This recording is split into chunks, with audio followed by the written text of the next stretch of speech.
3 महीने में दूसरी बार जा रही हूँ। इश्यूज मैंने फेस किए, अच्छा टाइम पास है। कितने फोन कर लिए, इस काउंटर से उस काउंटर, और मोटापे वेट कर रही हूँ। ट्रैवल रुक गया, मैं फंस गई। 16 जून को मुझे मिली। इंडिया में ये मैंडेटरी है, यहाँ पे मेरा केस फंस गया। इतनी नहीं आपका पासपोर्ट, बार बार थोड़ी वीजा लगता है, लोगों को नहीं पता होता। ये है हमारा ब्यूटीफुल कैंट देहरादून का। ये बहुत प्यारी जगह है, खुला है आसमान। वेदर में ही मुझे फर्क लग रहा है। हम जा रहे हैं smoke house. Hello everyone, welcome to my YouTube channel. और आज मैं जा रही हूँ अपने पासपोर्ट रिन्यूअल के लिए। मेरा पासपोर्ट एक्सपायर होने वाला है कुछ महीनों में, 10 साल हो चुके हैं मतलब। बट आपको पता है इसमें स्पेशल क्या है कि मैं 3 महीने में ये दूसरी बार जा रही हूँ। You heard me right. पहली बार कुछ ऐसा हो गया कि हो नहीं पाया, इश्यूज मैंने फेस किए अपने पासपोर्ट रिन्यूअल में। तो ये व्लॉग स्पेशली मैं इसीलिए बना रही हूँ। क्यों नहीं हो पाया था उसका मैं आपको रीज़न भी बताऊंगी अभी आगे। आई होप आज हो जाए जिस काम के लिए मैं जा रही हूँ, क्योंकि बिकॉज ऑफ दिस मेरे को इंडिया में रहना पड़ रहा है इतने टाइम से। But at the same time मेरे को बहुत मज़ा भी आ रहा है कि मेरे को अपने पेरेंट्स के साथ इतना टाइम स्पेंड करने को मिल रहा है। तब तक मैं आपको अपना फिट चेक देती हूँ, ठीक है? वेट, तो ये है मेरा फिट चेक। तो मैंने क्यों सा अपना कॉटन का कुर्ता पहना है, बिकॉज यहाँ पे भी बहुत ज़्यादा गर्मी है। Let's go to Dehradun.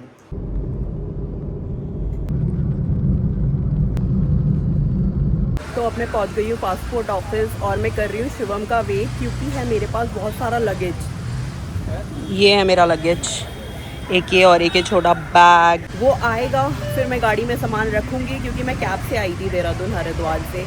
1.5 घंटे में पहुँचा दिया भैया ने, विच इज़ गुड। अभी अंदर जाऊँगी और फिर देखती हूँ क्या क्या रहता है। प्रिंट आउट भी मंगाए हैं, आई होप वो लेके आए मेरे सारे प्रिंट आउट। देहरादून का जो पासपोर्ट सेवा केंद्र है वो हाटी बड़कला में है। ये मेरे को बहुत पसंद है एरिया। और इसके बगल में बिल्कुल मॉल भी है, अगर आपको टाइम पास करना हो, चिल करना हो तो आप वहाँ भी जा सकते हो। जो बगल में मॉल है उसका नाम सेंट्रियो है, तो आप फन कर सकते हो सेंट्रियो मॉल में, अच्छा टाइम पास है। बट मेरा भाई पता नहीं मेरा फ़ोन क्यों नहीं उठा रहा है यार, कितने फ़ोन कर लिए। कह रहा है पहुँच गया हूँ, दिख तो नहीं रहा है मुझे। आपको दिख रहा है क्या? मेरे प्रिंट आउट्स ले आया। चल मत कर दो। और मोटापे पता नहीं था क्या। पासपोर्ट रिन्यूअल का काम हो गया है और आज भी कभी इस काउंटर से उस काउंटर, बिकॉज मैंने पहले भी अप्लाई किया था तो वो अपडेटेड नहीं था, इस वजह से मुझे काउंटर्स एक्सचेंज करने पड़े। अब मैं आ गई हूँ सेंट्रियो मॉल कुछ खाने, क्योंकि लंच नहीं किया है। मेरी पासपोर्ट की जो अपॉइंटमेंट थी वो 2 बजे की थी, तो इसीलिए अब कुछ खाती हूँ यहाँ।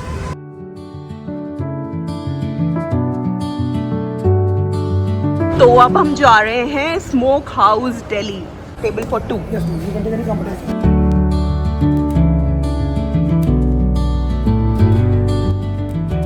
लगा मंगा लो कोई।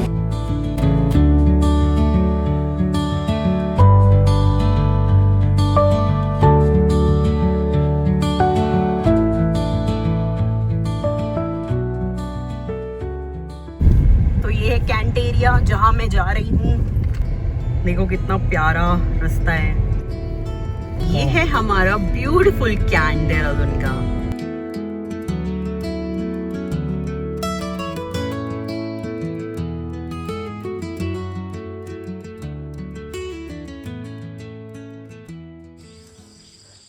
तो अभी मैं यूपीएस के पास आई हूँ अपने किसी काम से, और फिर मैं यहाँ से एक और जगह जाऊँगी अपना दूसरा काम करने।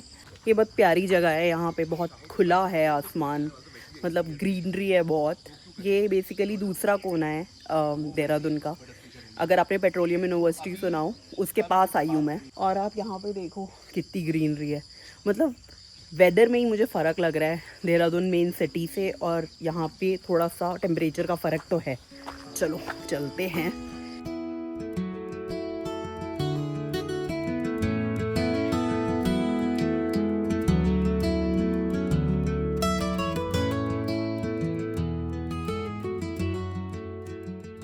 तो फाइनली अभी मुझे टाइम मिला है, मैं कहीं पे रुकी हुई हूँ, तो मैंने सोचा कि मैं आपको बता देती हूँ। मेरे पासपोर्ट रिन्यूअल में प्रॉब्लम ये आई थी कि मेरे पास ना मेरा मैरिज सर्टिफिकेट नहीं था ओरिजिनल। तो पहले तो आप ये जान लो कि अगर आप पासपोर्ट रिन्यूअल करा रहे हो तो उसके लिए आपको क्या क्या डॉक्यूमेंट्स चाहिए, ठीक है? तो पहले तो आपकी ऑनलाइन एप्लीकेशन रिसीट, राइट, जो PSK आपको देंगे, मतलब जब आप बुक करोगे तो आपको एक रिसीट मिलती है, वो लेके जानी, ओके?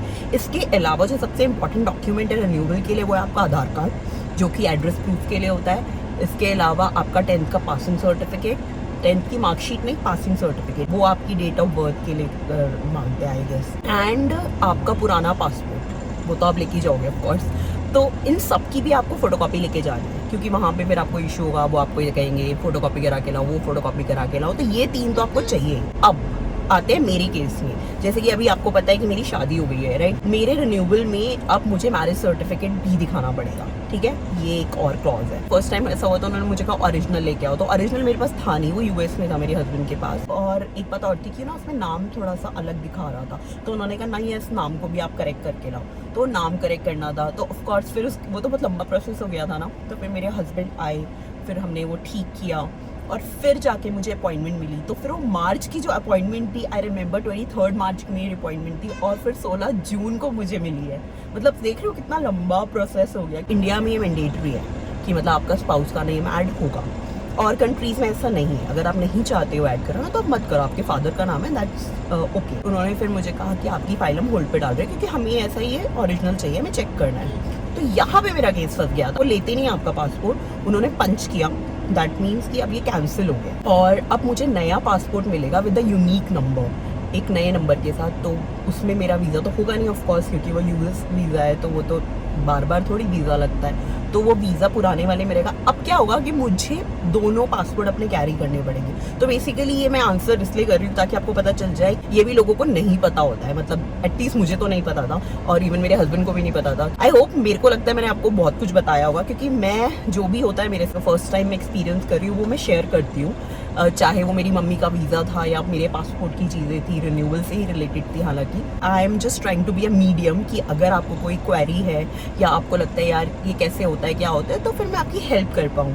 तो अगर आपको कभी भी कोई ऐसा इशू हो तो आप मुझे डायरेक्टली रीच कर सकते हो। तो अब मैं आगे निकलती हूँ, मुझे थोड़े और काम है। आई होप मैंने सारे आंसर्स दिए हैं।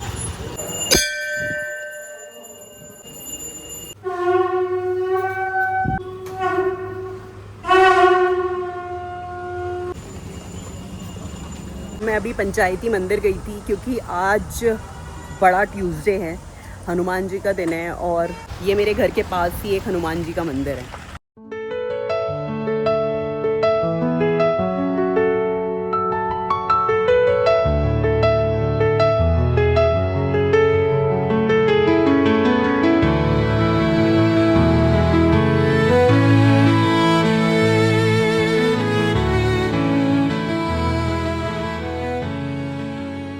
तो मैं लुक सेना गई थी, वहाँ पे मैंने पेडिक्योर कराया और अपने बालों के लिए एक हेयर सर्विस भी ली। बेचारे मेरे बाल बहुत टाइम से चाह रहे थे कि उनकी थोड़ी सी केयर हो जाए।